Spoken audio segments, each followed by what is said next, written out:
Yun no, napakasarap talaga umuwi pag ganito. Napakakalma ng dagat. Maliwalas at walang masyadong pasahero. Sulong-sulo ang barko, di katulad kapag Holy Week na at napakarami ng tao.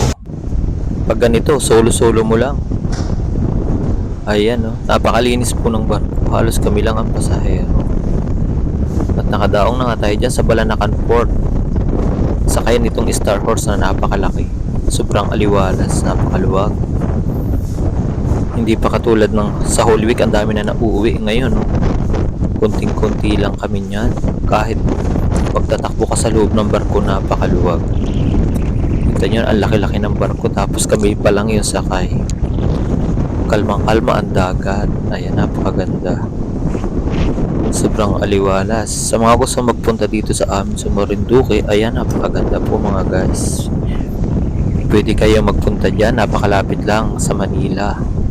Kala mo lang malayo pero mabilis na ang biyahe dyan. Mula Port of Quezon, 2.5 hours lang, nasa Marinduque ka na at makikita mo na ang ganda ng Marinduque. At ayan, ang laki ng barko. Kitang-kita nyo naman si Madam, mag-isa lang.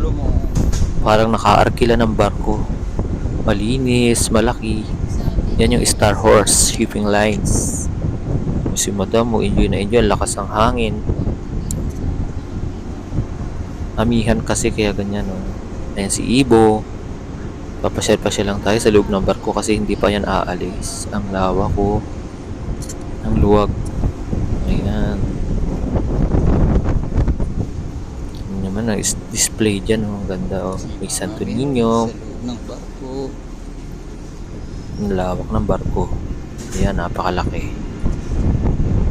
Ayan yung paikot ng pier. Yung napakalaking Star Horse. Nandito nga tayo sa 3rd floor ng Star Horse, mga guys. Mga oras na yan, nag-aantay pa tayo ng pasahero kasi hindi pa siya aalis. Nakakamiss lang talaga ang probinsya. Ang sarap umuwi. Ayan, oh, ang laki ng barko na yan. 3rd floor. Tignan mo yan. Oh. O, ayan naman yun, papasok dun. Napakaganda ng isla dyan. Para ka na rin nasa 100 Island sa Pangasinan kapag nakarating ka dyan. Asul na asul ang tubig sa tabi, ang lalim, pero sa tabi na halos yun, oh. Malapit na sa pier.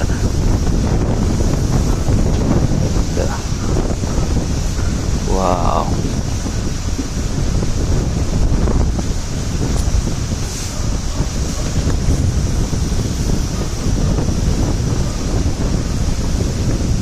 Malapit na yung palabas ng Balanacan Port.